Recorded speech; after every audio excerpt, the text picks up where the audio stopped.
राज्यातील बोगस दिव्यांगावर मोठी कारवाई सुरू होणार। IAS अधिकारी तुकाराम मुंढे यांनी दिव्यांग कल्याण विभागाचे सचिव म्हणून धडाकेबाज पावलं उचलली आहेत। नमस्कार, मी रमेश चव्हाण, आपण बघत आहात खोज मास्टर न्यूज। या संदर्भात आपण आदेश बघूया। राज्यातील सर्व 34 जिल्हा परिषदांचा मुख्याधिकाऱ्यांनी लेखी सूचना दिलेल्या आहेत। 18 सप्टेंबर रोजी अधिकृत पत्र जारी केले आहेत। जिल्हा परिषदेतील शिक्षण, आरोग्य, बांधकाम, प्रशासन अशा सर्व विभागातील अधिकारी कर्मचाऱ्यांना पडताळणी, त्याचप्रमाणे दिव्यांग प्रमाणपत्राची काटेकोर तपासणी सुरू होणार। बनावट प्रमाणपत्र आढळल्यास सवलती तात्काळ रद्द होतील। कायद्याची तरतूद बघूया। दिव्यांग व्यक्ती हक्क अधिनियम 2016 कलम 91 नुसार कारवाई होणार।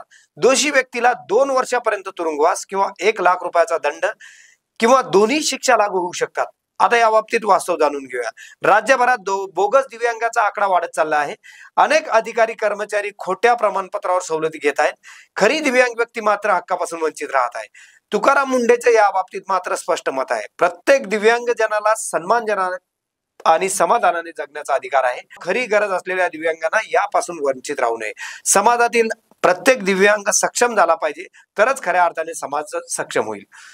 पुढील कारवाई कशी असेल? जिल्हा परिषद 1 महिन्याच्या आत अहवाल सादर करणार।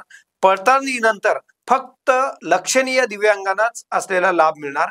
40% पेक्षा कमी अपंगत्व असलेल्यांना कुठलाही लाभ मिळणार नाही। आधी घेतलेले लाभ परत वसुली करण्याची तयारी सुद्धा या संदर्भात राहणार आहे। आता बोगसगिरीला मात्र चाप बसणार आहे आणि खरी मदत फक्त खरी हकदार दिव्यांगांना लाभणार आहे। अशा प्रकारे आपण दिव्यांग संदर्भात एक महत्त्वाची बातमी बघितली आहे। मित्रांनो, आमच्या खोज मास्टर न्यूज चॅनलला लाईक, सबस्क्राईब आणि शेअर करा। जास्तीत जास्त लोकांपर्यंत हा व्हिडिओ पोहोचवा, म्हणजे जे मूळ लाभार्थी दिव्यांग आहेत त्यांना न्याय मिळेल। धन्यवाद।